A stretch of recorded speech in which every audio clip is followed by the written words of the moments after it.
Bueno, voy a arrancar este programa. Tengo ya a nuestro invitado esperándonos. Estoy en comunicación con el doctor Pablo Pisala, quien es médico experto en mecánica vascular e hipertensión arterial, especialista en cardiología, especialista en medicina interna, es miembro del Consejo Argentino de Hipertensión Arterial de la Sociedad Argentina de Cardiología, a quien tengo el gusto de saludar. Doctor, buen día, ¿cómo le va? ¿Cómo estás, Jorge? Un placer para mí y gracias por la invitación. Por favor, gracias doctor por atendernos para hablar sobre un tema tan clásico que se habla cuando hablamos de prevención, pero muchas veces, como se suele decir, la enfermedad silenciosa y esto de el envejecimiento vascular. Uno a veces se pone a pensar cuando nos explican de la hipertensión, cómo se va tapando o se va tapando la arteria por donde, los cañitos por donde pasa la sangre, como si fuese sarro, y el endotelio como se va envejeciendo por un montón de causas. Y siempre está bueno poder recordar esto, ¿no? Porque mucha gente es hipertensa y no lo sabe, la mala alimentación, un montón de cosas para charlar, ¿no? Primero te felicito porque fuiste el primero que empezó de los que me hacen reportajes con la palabra envejecimiento. Parece fácil, pero no es fácil entender que, digamos, nosotros no hablamos de hipertensión, hablamos de enfermedad hipertensiva. Es un proceso justamente progresivo, Jorge, y está buenísimo que le quede a la audiencia envejecimiento y lo que nos pasa asociado con el progresivo aumento de la presión arterial. Pero fíjate que mi especialidad no se llama hipertensión, se llama mecánica de arterias e hipertensión, porque a veces antes de que suba la presión ya pasan cosas y uno tiene y puede anticiparse a los hechos. Y básicamente dos procesos hablados en criollo para que la gente nos entienda. Sí. La hipertensión, digamos, después vamos a ver, es bastante compleja de definir e interesante, pero arterioesclerosis, endurecimiento, ateroesclerosis, depósito, como dijiste, de sarro en la pared arterial. Esos son los dos procesos que nos acompañan y que tenemos que detener todo lo que podamos. Uh-huh.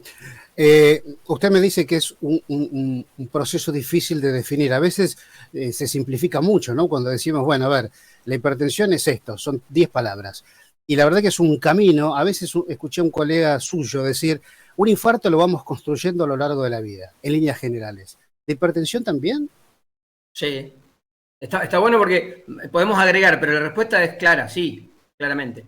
Y mira, vamos a hacer un esquema para la gente, porque además hoy estamos en un momento donde todos nos gusta hablar de salud y no es por nada, pero hay que ser responsable cuando uno dice cosas en medios de comunicación. Claro. Nosotros tenemos una patente que traemos de fábrica, le llamo yo, que generalmente puede llegar hasta un 50%, 20, 30, pero hasta un 50%, que es lo que llamamos genotipo, los genes.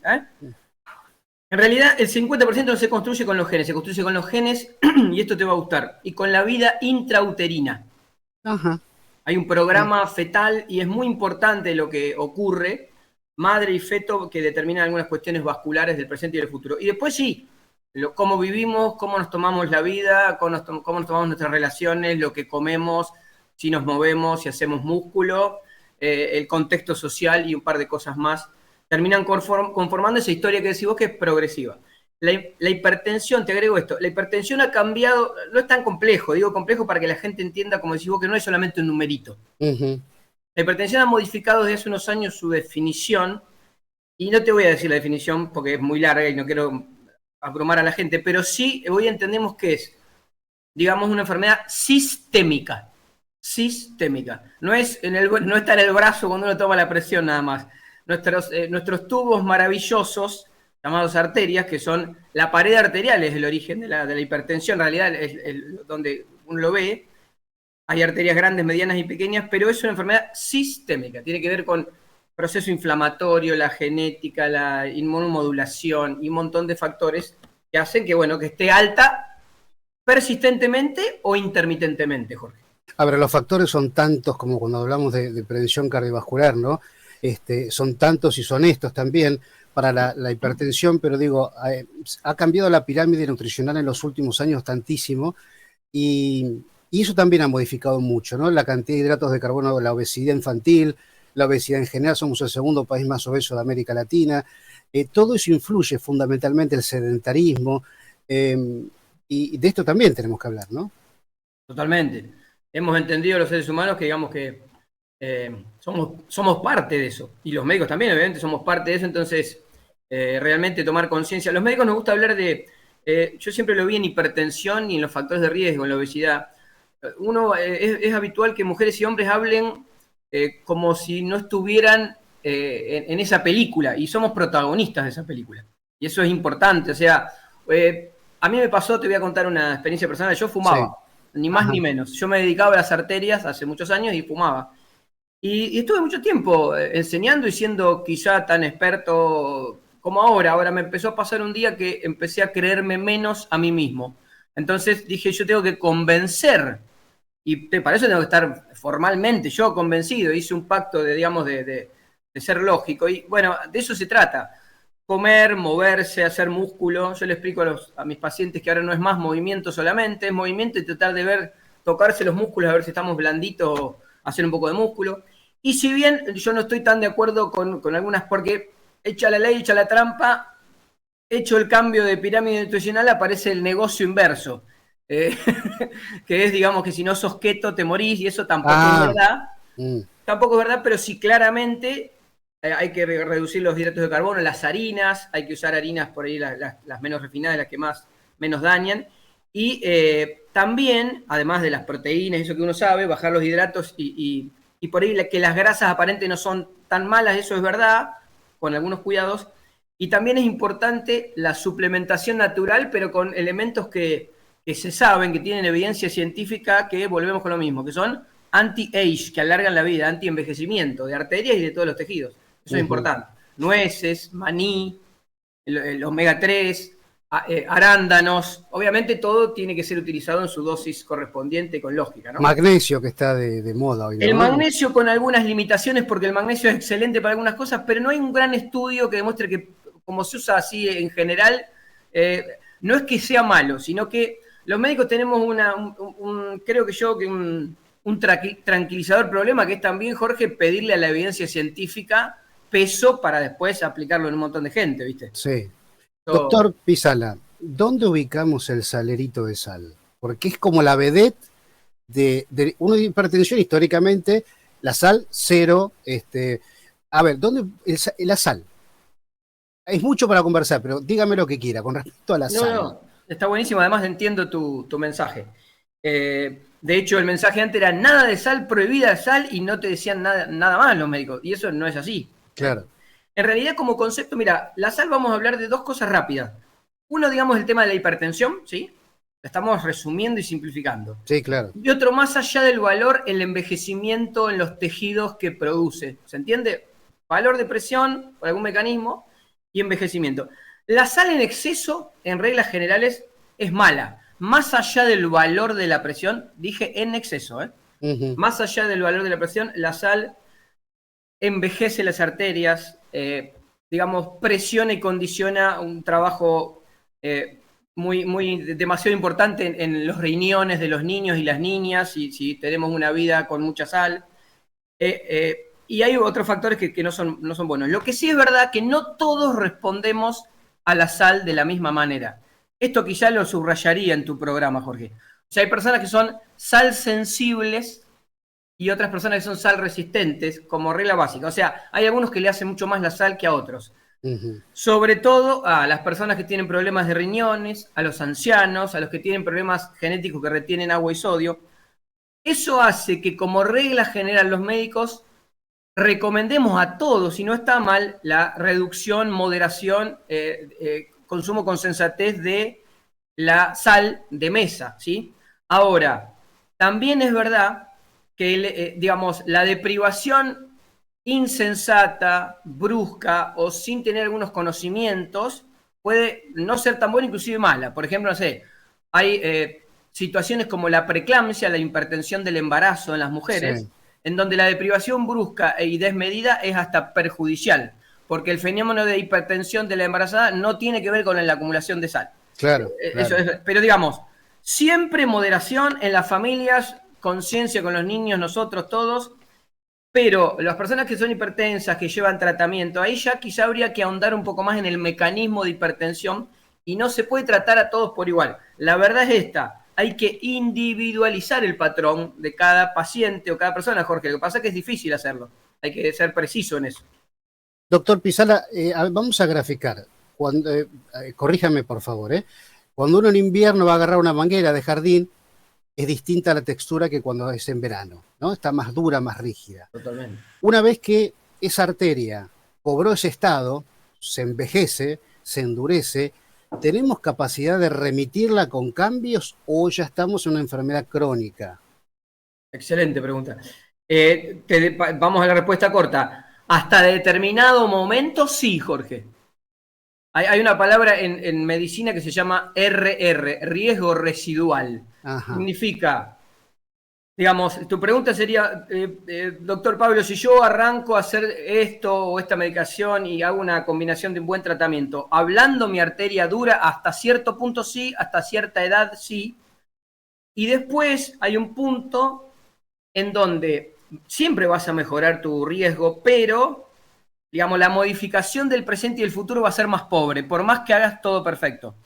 Porque una vez que algo se endurece de manera peligrosa y se fibrosa, aparece el colágeno, sería la cicatriz, eso cuesta. Ahora, déjame decirte que mujeres y hombres, hasta 40, 50, 60 años, no es que después de esa edad te morís, pero podés hacer un montón. Es una tremenda inversión ablandar arterias. Los americanos o los ingleses le llaman stiffness, es rigidez, anti-stiffness. Está buenísimo lo que decís porque es muy moderno. Los médicos hoy, además de ablandar y rejuvenecer la pared cardíaca engrosada o ensanchada, hoy podemos flexibilizar y rejuvenecer arterias. De hecho, a eso me dedico. Y sí se puede, sí se puede, con algunas limitaciones y no perdiendo el tiempo de oro. Hay un tiempo, décadas que son de oro. Y obviamente el mejor negocio es comenzar antes. No necesariamente con pastillas, pero comenzar antes. ¿Y por qué hay gente joven hipertensa? Ahí hablamos del factor genético fundamentalmente, 20 y pico de años y ya son hipertensos. Sí, yo por ahí cuando hablo en las redes le meto algo para que en los primeros 3 segundos captara a la gente, como dice el marketing, pero en realidad lo contestaste solo. Yo te dije que es genética, vida intrauterina, no es poco, Jorge, entre el 30, 40 hasta 50%. Lo que pasa que también hay un concepto moderno que arrastra un concepto viejo, que uno tiene culpa de todo lo que pasa, y eso es mentira, eso no es verdad. O sea, y después hay otros factores, mira, esto te va a gustar, hay una clasificación de riesgo, viste que hablaste de los scores de riesgo, los factores de riesgo. Bueno, eso está cambiando en el mundo, de a poco. ¿Por qué?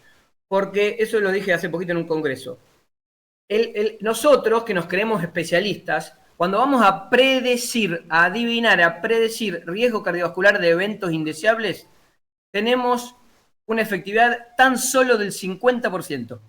O sea, predecimos eventos indeseables al 50%. De 12 nos escapa un evento. Y muerte cardiovascular al 20%. De 10 se nos escapan 8. ¿Qué nos está pasando? Y bueno, comprensión de la genética, comprensión de la vida que llevamos y comprensión de factores que antes le llamábamos complementarios y hoy se sabe que no lo son. Ejemplo, la preeclampsia que te nombré es un tremendo factor de riesgo de la mujer para la vida futura. La apnea del sueño y los trastornos del descansar, fundamental. Y bueno, y después la deprivación social como figura en algunos consensos. El contexto social hoy le estamos dando claramente mucha importancia. Aprovecho para saludar y obviamente fraternizarme con los hermanos de Bahía Blanca. ¿Sabés lo que puede llegar a ser la cuestión neuroemocional, psicoemocional de esa gente, pobrecita? El estrés postraumático de haber perdido todo. Y eso hoy se sabe que es muy importante, Jorge, también. En las arterias, tiene su traducción en las arterias, en el riesgo. Es decir, la cosa está cambiando, estamos aprendiendo un poco más de riesgo y yo creo que es bueno, nos estamos haciendo más humanos también. Claro, porque aquí que hablamos en nuestro programa de psicosomática, en el psicoanálisis y cuando hablamos de la absorción de lo que nos pasa todo el tiempo, efectivamente tiene una repercusión claramente en nuestro cuerpo, ¿no? Una persona que está depresiva, una persona que de repente vive angustiada, evidentemente su cuerpo no va a reaccionar y estar totalmente sano. Entonces, doctor, cuando hablamos y seguimos con el envejecimiento vascular, el riesgo de ACV claramente aumenta muchísimo, ¿no? Hoy en día es altísimo. El infarto, ACV, infarto, lo mismo, tanto de cerebro como de corazón. Totalmente. Hay dos formas, viste que lo que dijimos hoy, Jorge, hay dos formas de medir. Uno, se puede medir el envejecimiento vascular por medir la rigidez, el endurecimiento de las ramas de la aorta. Eso se llama velocidad de onda de pulso, que es medir el bamboleo arterial en cada latido. La arteria sana es bien flexible y la arteria dura no es tan flexible. Y se mide el depósito. ¿Qué ha demostrado la evidencia? Sí, ACV, deterioro cognitivo. Obviamente el envejecimiento te lleva a algún grado, a algún tipo de hipertensión arterial, insuficiencia cardíaca, porque las arterias, vos no te olvides que somos una bomba que expulsa su sangre, ¿y a quién se la expulsa? A sus arterias. O sea, las arterias son las mangueras que reciben esa cantidad de sangre. Y bueno, cuando hacen mucho esfuerzo, las arterias cuando se cierran le hacen hacer mucho esfuerzo al corazón, eso también da insuficiencia cardíaca, problemas renales y después de otra disfunción sexual. O sea que eso, todo el envejecimiento te lleva a, acordate siempre, cerebro, riñones, corazón, placenta en la mujer embarazada, sobre todo. ¿Qué les dice a ustedes, doctor, cuando mandan a hacer un Doppler de carótidas, por ejemplo? ¿Para qué está indicado? ¿Qué les dice a ustedes eso? Justamente, estamos detectando atero, acordate, atero es depósito para la gente, atero es depósito, arterioesclerosis de endurecimiento. Ahí detectamos lo que se llama ateroesclerosis subclínica, es decir, alguien que no tuvo ningún problema, pero vos sospechás que tiene riesgo, es hipertenso, o ya tuvo una vez un evento que no te quedó claro, vamos a buscar en 2 estaciones básicas, carótida y en las femorales, en los miembros inferiores, a ver si ya tiene placas. Si tiene cierta edad puede tener placas, obviamente, pero ¿cómo son las placas? ¿Qué cantidad? Si son placas peligrosas que se pueden desprender, si son grandes. Y por último, la gente cree que cuando miramos placas solamente miramos si obstruye la arteria. No, para nada. Obstruye la arteria cuando perdiste un montón de tiempo, que obviamente ahí tenés que resolverlo de alguna manera, pero nosotros miramos si qué grado de ateroesclerosis, ¿se entiende?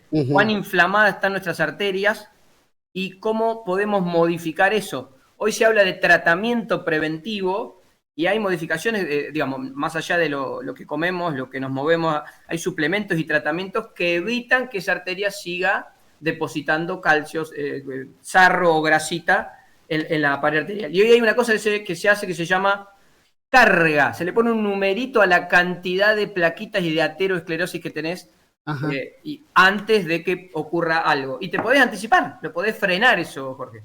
Bueno, qué interesante. Doctor, con respecto al numerito, históricamente fue 12,8. Para estar bien de la presión es 120/80. ¿Ha variado esto? Tiene que ver porque muchos que nos tomamos la presión, yo no soy hipertenso, pero tengo mi aparatito por una cuestión de control personal y siempre estoy en ese rango, ¿no? Una persona deportista, en fin, pero no para todos es el 120/80, ¿no? No, para nada. De hecho, utilizar un rango fijo para todo el mundo, digamos, es hasta peligroso. Déjame decirte, a ver, el 12,8 era lo óptimo siempre, Jorge, óptimo.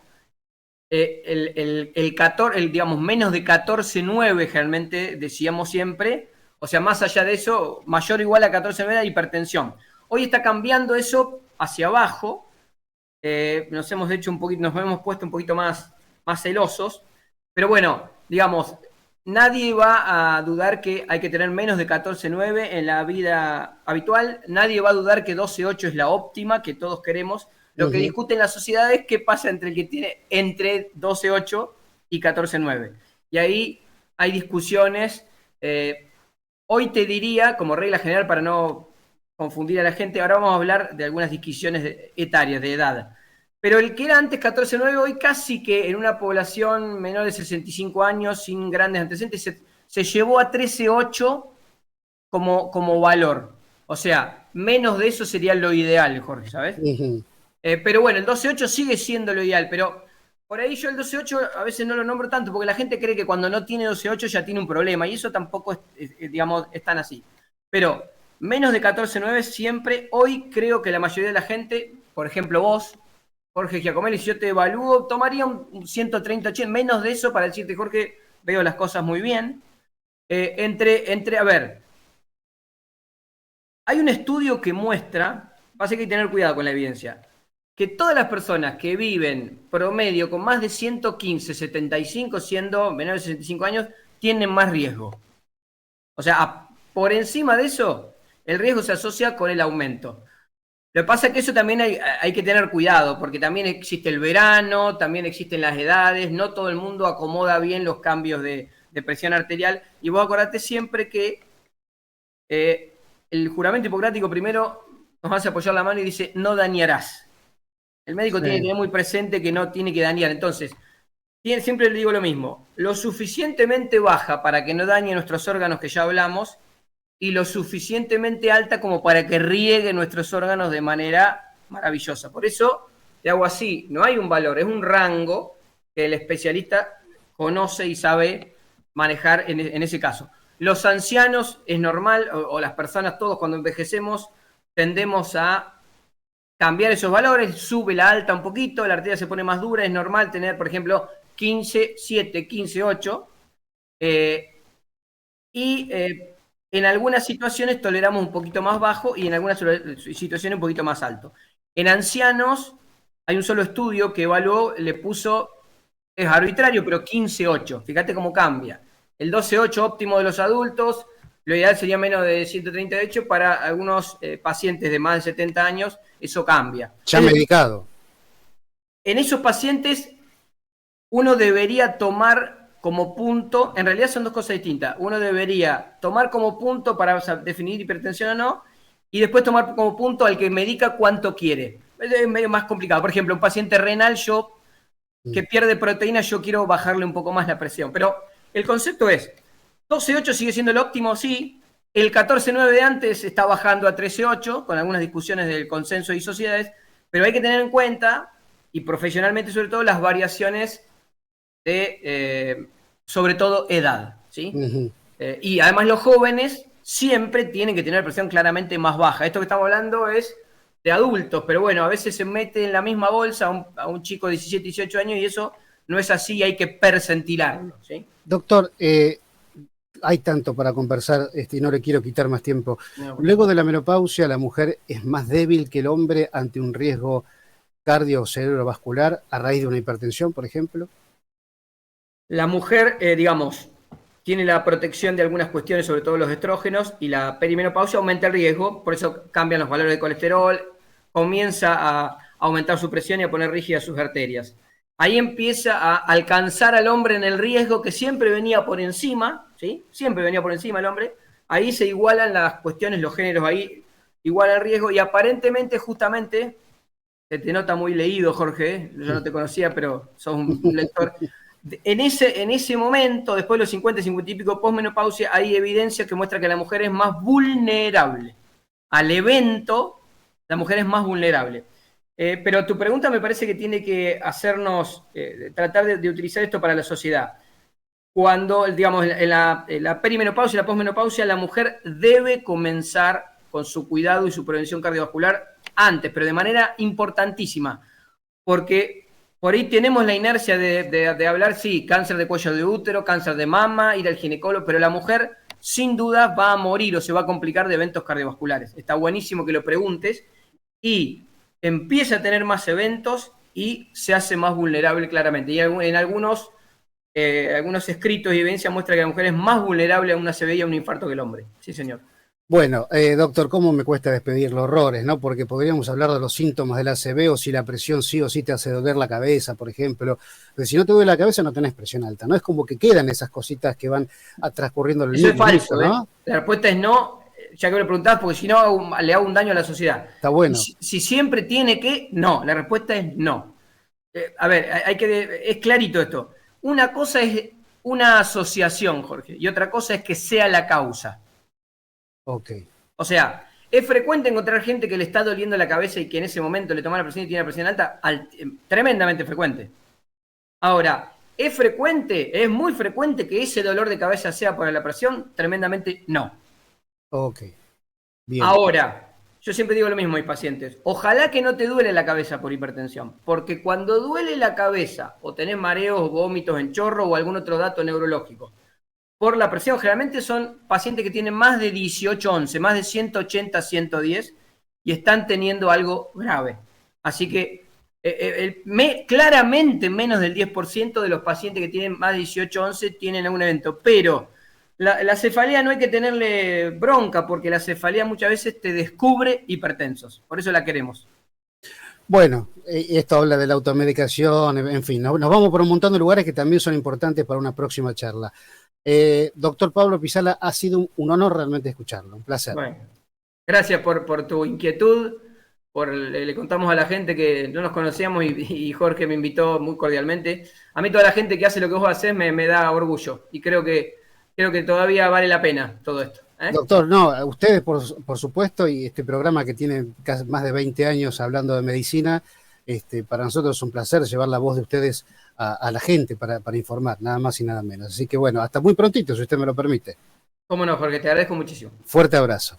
Igualmente. Bueno, ahí estuvo con nosotros el doctor Pablo Pisala, sin desperdicio, por supuesto, siempre que quedan tantísimos temas para conversar, son temas interminables, pero creo que lo central de la charla lo ha dicho el doctor con súper canchero, porque además es súper especialista en la materia, es comunicador justamente en esta materia. Así que bueno, nada.